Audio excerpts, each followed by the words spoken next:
Chris में प्यारे भाइयों बहनों, हम प्रभु के वचनों पर मनन करें और चिंतन करते हुए प्रभु की वाणी सुने।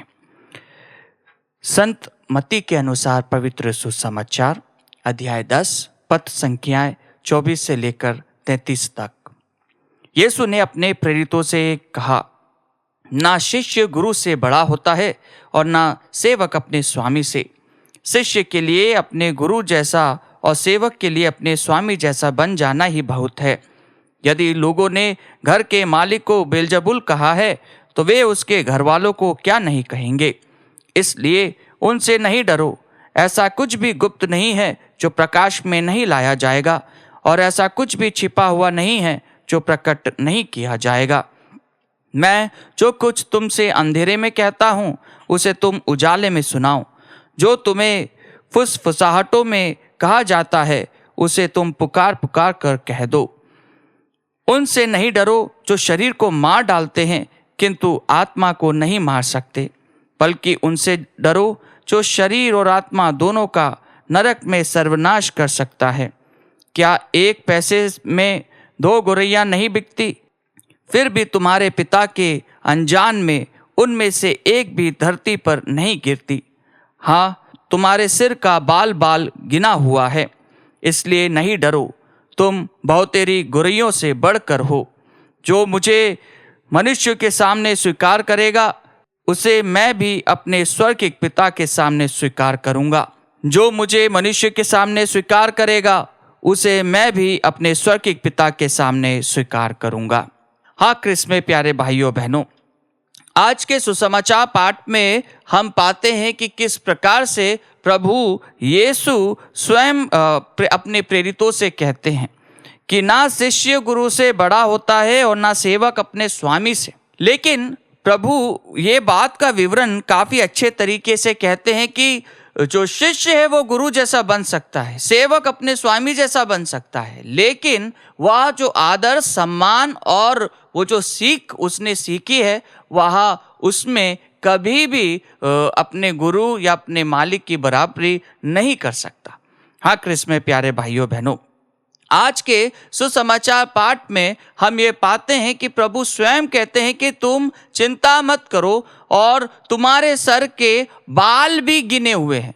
हमारे सभी चीज़ों के, हमारे सभी बातों का लेखा ईश्वर रखता है, क्योंकि उसने ही हमें बनाया है। अगर हम इतनी चिंता करेंगे, अगर हम इतनी परेशानियों को सोच सोच के निंदा करेंगे या चिंतित रहेंगे या व्याकुल रहेंगे तो हम कुछ भी पाने वाले नहीं हैं, क्योंकि ईश्वर सब कुछ जानता है। ईश्वर ने हमारा नाम अपनी हथेली पर हमारे जन्म के पहले से ही लिख रखा है, और वो हमें जानता है, वो हमें पहचानता है, वह हमारी बातों को सुनता है। इसलिए प्रभु स्वयं कहते हैं कि तुम चिंता क्यों करते हो, तुम हर बार चिंता क्यों करते हो। प्रभु ईश्वर पर श्रद्धा रखो, ईश्वर पर अपनी अनुकंपा रखो, उससे प्रार्थना करो, उसके पास में जाके उसके साथ में शेयर करो। जब हम उसके पास में जाते हैं तो हम उसे महसूस करते हैं और वह हमारी बातों को सुनता है। यही प्रभु कहते हैं कि क्या तुम उन गौरैयों को नहीं देखते हो?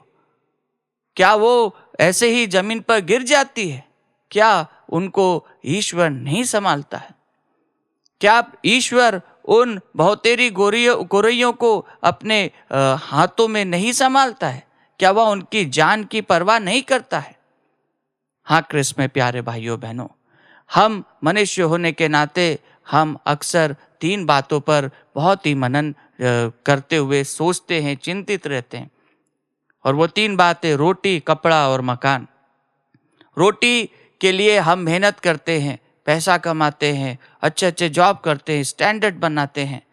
और कपड़ा, अच्छा कपड़ा पहनने के लिए हम कोशिश करते हैं कि हमारा कपड़े अच्छे हो। और मकान रहने के लिए जहाँ पे हम आश्रय कर सके, उसके लिए हम ये तीनों चीज़ों के लिए हम बहुत मेहनत करते हैं।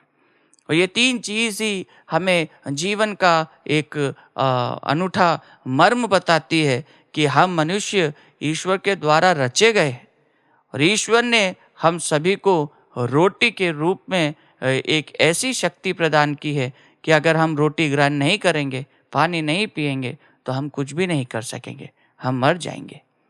और जब हम इस बात का उल्लेख आज के सुसमाचार पाठ में देखते हैं, तो प्रभु स्वयं कहते हैं कि तुम बहुतेरी गौरैयों से बढ़कर हो।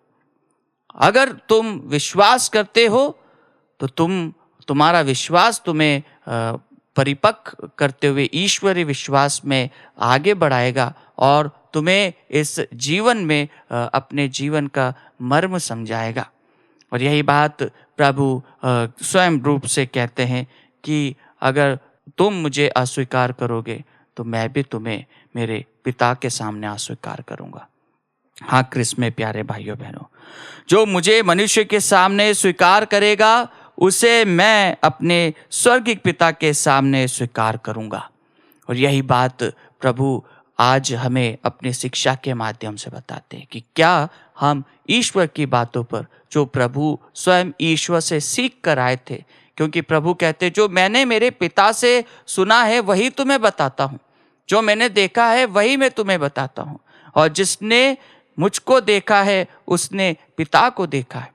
और जब हम प्रभु की शिक्षा को सुनते हैं, देखते हैं, समझते हैं, तो हम प्रभु को स्वीकारते हैं और प्रभु के विश्वास में, जो प्रभु ने हमें विश्वास दिया है स्वर्गीय पिता के लिए, वो विश्वास में हम आगे बढ़ते हैं।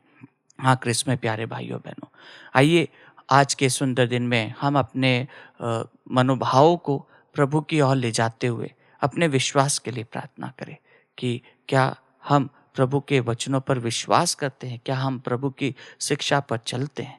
आइए कुशल मौन रूप से हम प्रभु को अपना सर्वस्व अर्पित करते हुए इस रोटी के रूप में उपस्थित प्रभु से प्रार्थना करें कि प्रभु आप हमारे विश्वास में हमें मजबूत बनाइए, जिससे कि हम आपको स्वीकारें और आपके साथ जीवन बिताते जाएं।